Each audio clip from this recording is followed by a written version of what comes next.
Ladies and gentlemen, good afternoon, esteemed guests. Welcome to our Leaders of Luxury Summit here in Hong Kong and to our first session this afternoon. Today in the afternoon we'll talk about luxury brands and the ever-evolving landscape of collaborations, corporations and partnerships. I am very privileged to be the host today. Thanks so much for the Robb Report team for having me. My name is Johannes Neubacher and I'm founder and chief content officer of WWD Greater China.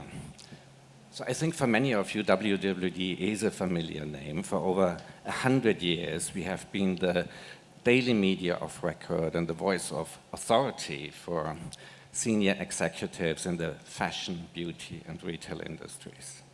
So back to luxury brands. Luxury brands, ladies and gentlemen, have always been on the forefront of creativity and innovation, setting benchmarks in design and craftsmanship, consumer engagement, narratives, etc. But not only in that, they also have been on the forefront in the art of collaborations, partnerships, and cooperations. So what we have seen, especially here in the Asia market, from groundbreaking partnerships with artists, with designers, with musicians, with athletes, to unexpected alliances, and this is also a very strong point here in Asia, alliances with tech companies, with gaming companies, etc. So we have seen collaborations have become a very important strategic skill to expand your brand, to engage new audience, and of course to stay relevant in the market, especially as we are facing economic challenges and we are facing a new generations of consumers who are much more demanding, and they demand us to be, to have a purpose, to be inclusive, to provide us new creativity and personalized experiences.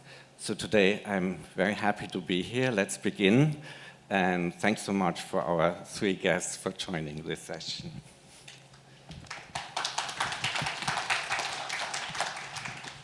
So Camille, I would like to start with you because we have been talking about cooperations between brands and, for example, athletes, musicians, etc. So you have been the brand ambassador for Lululemon. Can you share with us a little how this evolved, the work with brands, and how your personal experience has been? Yes. First of all, thank you, and hi everyone. So I think my journey with Lululemon actually started after my first Olympics in 2016. I moved back to Hong Kong. And at the time, you know, no sponsors, nothing like that.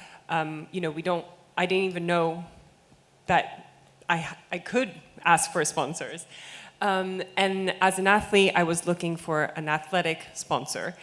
And at the time, you know, you would see all the advertisements, the ambassadors were typically more models and more, you know, maybe celebrities, but not actually athletes. And I think for me, I was struggling because I'm not a model and I'm not a celebrity, but I was like, oh, but I really want to be working with a brand. And Lululemon, when I first approached them, you know, they were a yoga brand. They didn't have any athletes. They were not as they are now. And for me, what really was important was that I was working with a brand that we aligned in values, and that it was a two-way collaboration that we could both benefit from. And so over time, you know, I got to meet the team and learn more about the brand itself and the values and the community. And I was the first, I guess, athlete as an ambassador for Lululemon. And since then, it's just grown a lot. We have more athletes and just that whole community has grown. So I think for me, my experience is I've really seen the growth in athletes being involved more in brands, yeah. Thank you. Becky, sports is a big thing now for luxury brands to work with, but so has been the music industries, especially over the last decades. You have a long-lasting relationship with luxury brands. But if you look at the music industry, there also have been lots of changes happening in the last years. We have new platforms, we have TikTok artists, etc. So can you share a little background how the music industry or how you in your company work with brands and how you see these changes happening in the market. Yeah, absolutely. So I think actually what Camille was talking about is, you know, you're looking at your craft, right? You're looking at focusing on what you're trying to do. And actually for us as the label side, it's one area where we're actually looking at how do we help to elevate that image for the artist or find the right alignments and be that voice for them. So being the one who's closest to what we know they love, what we know that they're trying to project as well, and then also what their values are, and sharing that with the brands is essentially where we're focusing on. And the way that we've kind of seen it evolve is just that there's a lot more openness as a whole across the board in, I think, all aspects, you know, not necessarily just luxury, but everywhere, to really dive in to look at collaborations and see that there is a benefit to align two people, two passion points, two audiences, and really benefit from each other. And there's an authentic voice that comes with that because you've got an advocate for you that's helping you to project a different message to an audience that they never had before. So that's a lot of what we're seeing, and the collaborations are reflecting that as well. Do you see that, because usually many luxury brands have been very conservative, so that they want a top celebrity. We are seeing still on outdoor advertising, Zhou Jielun now with Remover hanging all over China. How you see that are they becoming more experimental or more daring, and also tap into artists that are maybe not that famous? They are. So I do think that is an evolution that I have seen, and I feel like it's a part driven by the way that people consume and the platforms, as you were talking about, where it does feel like it gives consumers more of an opportunity and a platform to speak back and access. And I think that that's the area where luxury has probably had to adapt a little bit more, is that they have had to perhaps become a little bit more accessible. And through that, they have done it through reflection of who they're partnering with. At the global level, I do still feel like it's still looking for the top. So when it comes to a brief, it does feel like it is still fairly conservative in that sense, that they are asking for who that top artist is that's going to drive global recognition for them.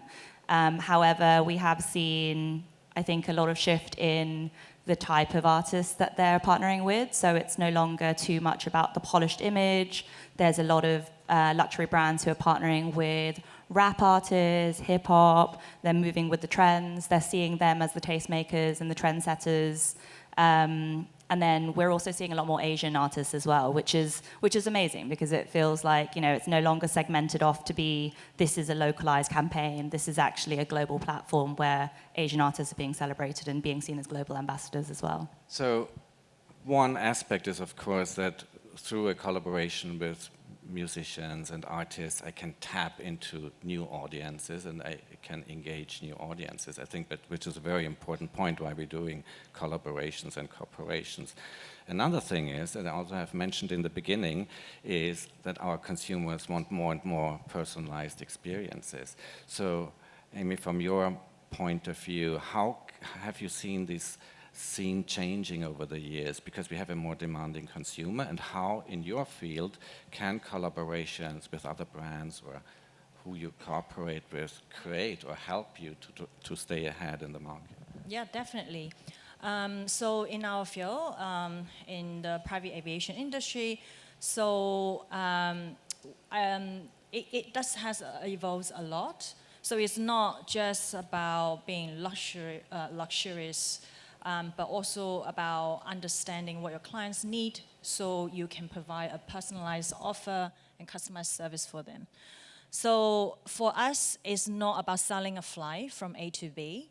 It's to create an extension of their lifestyle.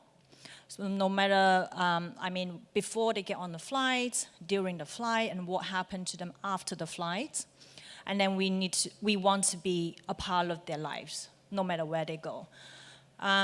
So obviously we're good at what we do, but we need to partner with the best in different industry to create that experience. So when clients flying with us, when they arrive in a destination, our partner will take good care of them because they are VistaJet members. They will be able to get a VIP experience and something very customized for them when they're on the ground, be it book a restaurant with a long wait list, or get to a hotel, they didn't even need to ask what they want, because what we have find out through our database, what they like, what kind of brands they usually go with, what kind of food they like, the hotel partners, they already knows. The resort partner, they get everything planned there. When they arrival, they still have that VistaJet element in the room when they're having dining experience on the restaurant. And then when they fly with us, we partner with the Michelin star restaurants, the Michelin star chefs, so we kind of replicate that experience on board as well. There's no reason why you have certain standards in your hometown when you go out for fine dining experience and you fly on a private jet and you have anything less than that. So we work with our celebrity chefs, very famous restaurant partners to replicate that experience on board the aircraft. So make sure that all the experience is consistent. So it's more about a holistic experience, Exactly. and you collaborate with the right brands to provide these Yeah. experience to your consumers. Absolutely. Thank you. Camille, back to you. You just shared with us, it started with Lululemon. So this is a rather traditional approach to looking for an Olympic athlete to work with the sports brand. So over these years, have you realized that there has been some changes, or have you been approached by other brands, or have you seen that the world of athletics and the world of luxury brands has been evolving beyond traditional sports brands? Yeah, I think, as you were saying, the obvious initial link is as an athlete to find an athletic brand. And I think the other change that I've seen is, athletes are, they represent the best in their craft. And I think luxury brands also represent, the best in their craft.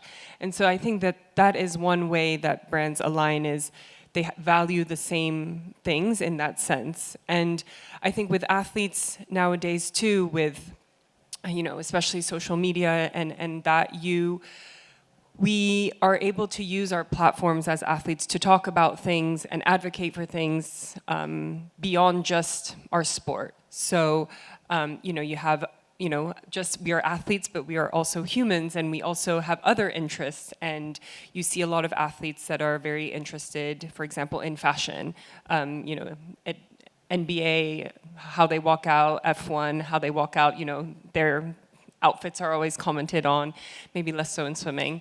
But so I think that opens the door for more cross collaborations, and also just growing the community. I think there's a understanding, maybe not of the context in what we're doing in our day-to-day, but the feelings and I guess it always comes back to the values of, what we're aiming for, excellence, that I think are quite similar. And so when we get in have a dinner together with these different people, I think there's a lot of common ground. So I think I've seen that, and at least for me personally, that has opened up doors in other collaborations. I've done a few things with, for example, Chanel, which I didn't ever think that I would. And I think these are really exciting things to see also as athletes. Yeah. Yes. So that's one thing we have been realizing, especially here in Asia, that traditional brands like Chanel, who were not working much with the sports industry, have been very active in that field all around Asia.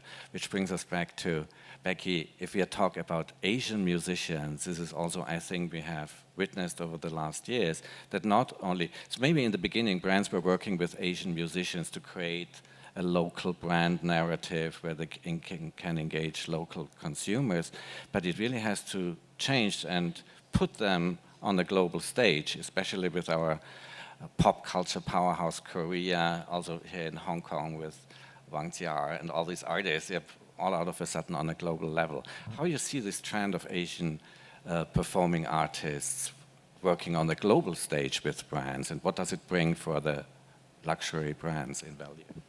Yeah, so I think actually the mention of Chanel as well, we've really seen a shift in Chanel too, where they have been, again, going towards more of the accessibility and actually working with a lot of our emerging artists, being quite broad in terms of the genres as well, going to street parties or different venues where it feels like there is an active shift and want to do that. So that's quite exciting, and there's been a mixture as well of both international and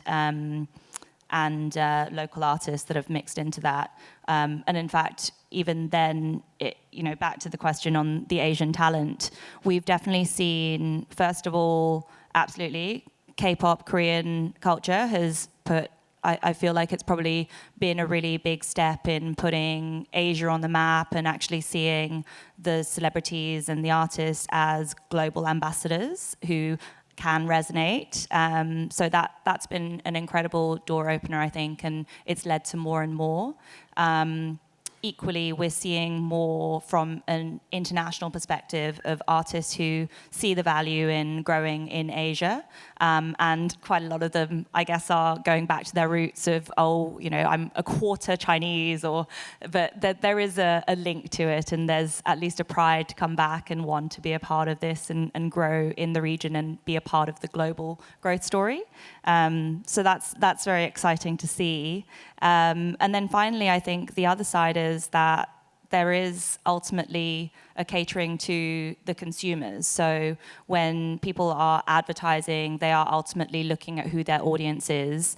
And we've been working a lot in the travel industry, and they have a lot of data coming through in terms of who their most valuable tourists are, and Chinese tourists are their most valuable. So naturally, it then changes the way in which you communicate and who you look for to represent you, because you want to ultimately try and focus on the audience that you're trying to attract. So that's probably a shift in a few different areas that we've seen with Asian talent. So Amy, we have seen in the sports industry, we have seen a shift that brands that traditionally were not working with this industry are getting more interested. We have seen a shift in the music industry. What's the shift at VistaJet? Have you been recently working on some new collaborations that you wouldn't have done a few years ago, or where you see the next steps where this is leading? Well, I would say one of the most successful partnerships that we have, which we continue to do for a few years now, is our partnership with Ferrari at Formula One.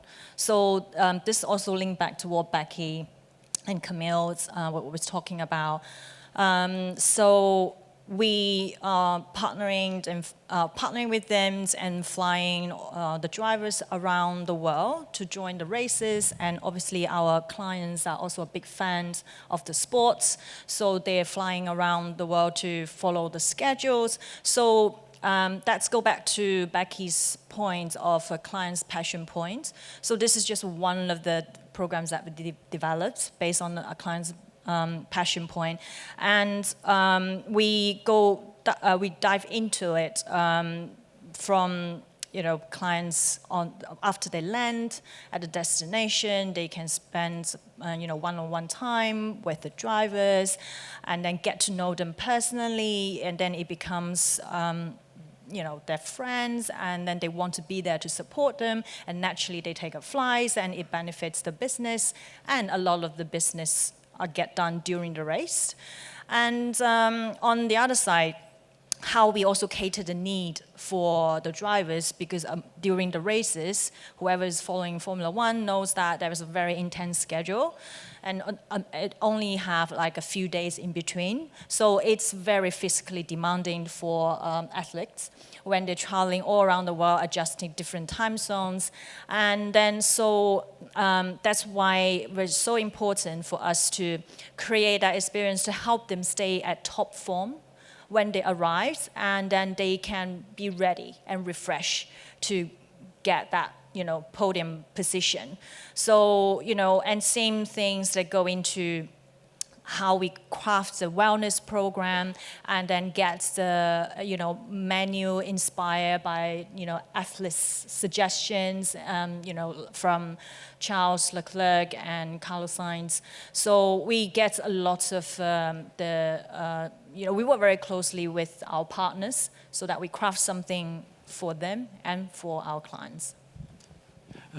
Yes, thank you. There was one word mentioned before. It was values. I think somebody of you brought it up. Let's focus on values. I think value marketing has become very important for the luxury industry, that I convey the values I stand for. And of course, collaborations are a very important tool to strengthen that. So Camille, back to you.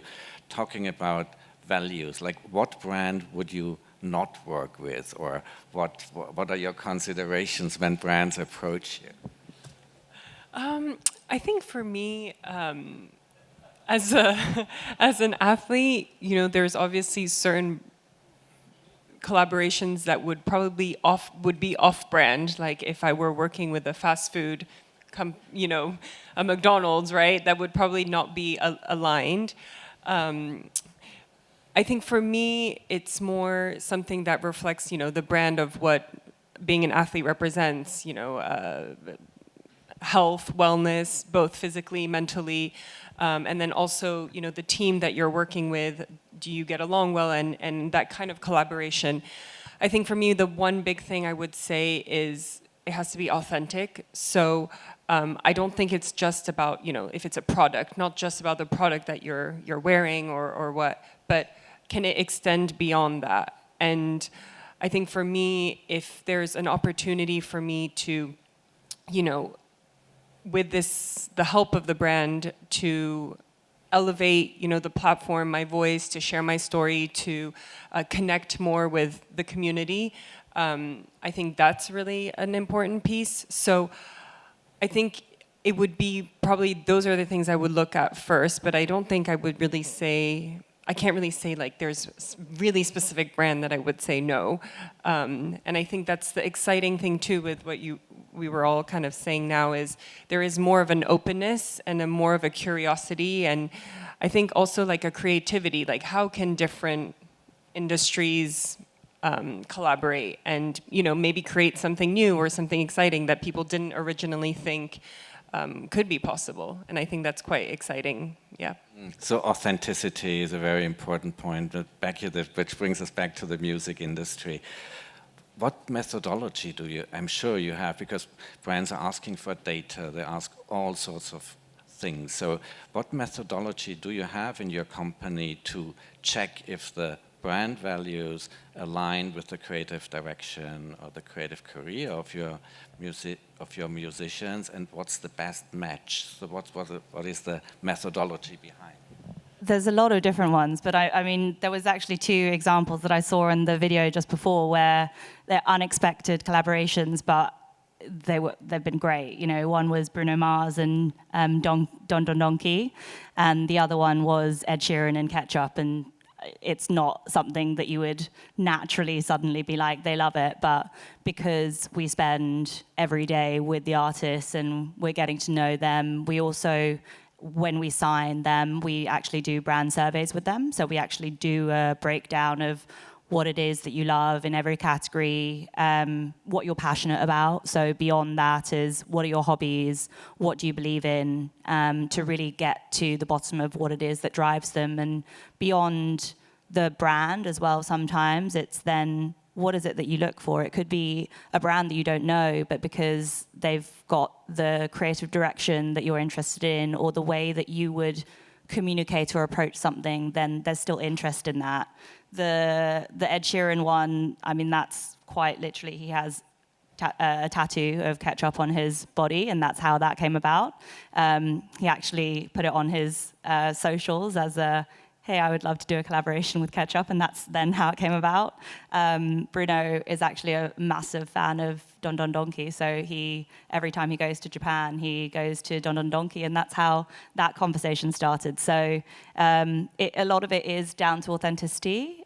Some of it is just accelerated a little bit by understanding more about what they like and facilitating those conversations, because who's going to find that out until Bruno Mars turns up in Don Don Donki in Japan. Yes, Amy, does this also apply to your work, that when you are setting up new corporations with new brands, that you have to think now more about their value system, about their purpose, what's the brand for? Does this play a role in the development of VistaJet? Yeah, definitely. I think we definitely work with brands that share the same value with us. And then also, I want to kind of expand a little bit on the kind of concept of luxury here. Like for a lot of people, it could be a product, it could be a service, but for our clients, luxury is time. So for, just as an example, I was in Africa in 3 countries last week, and then yesterday I was in Japan, and then today I'm in Hong Kong, Friday I'm in KL. So, I mean, obviously I'm not flying private in every flight, I wish I could, but I had the luxury to fly on some, and then I really experienced the difference. You know, you would not be able to go to 3 countries in Africa, for example, without flying private, and it is a business tool to save time. The connectivity, say from Asia to Africa, it's you probably need to go to a main hub and then take another flight to a second-tier city and then another flight to the place that you want to be. And it could take you like, 2 weeks to complete what I was doing, but it only took me like, a few days. So it's really massively saving clients' time and being very efficient. So clients can have the privacy on board the aircraft, and then they just start working, connect to the Wi-Fi, whether they want to relax or watch a movie, or they want to have a conference call with their team on the ground, they can just immediately start working. And then for someone that, even though they're flying on first class, you won't be able to have a board meeting with the people around you. And you can be easily tracked. These are very high-profile clients. Everybody knows them, and everybody can easily track them. So that kind of gives you the security and privacy when you are flying private. And for us, we cover 96% of the world with the fleets. It's identical.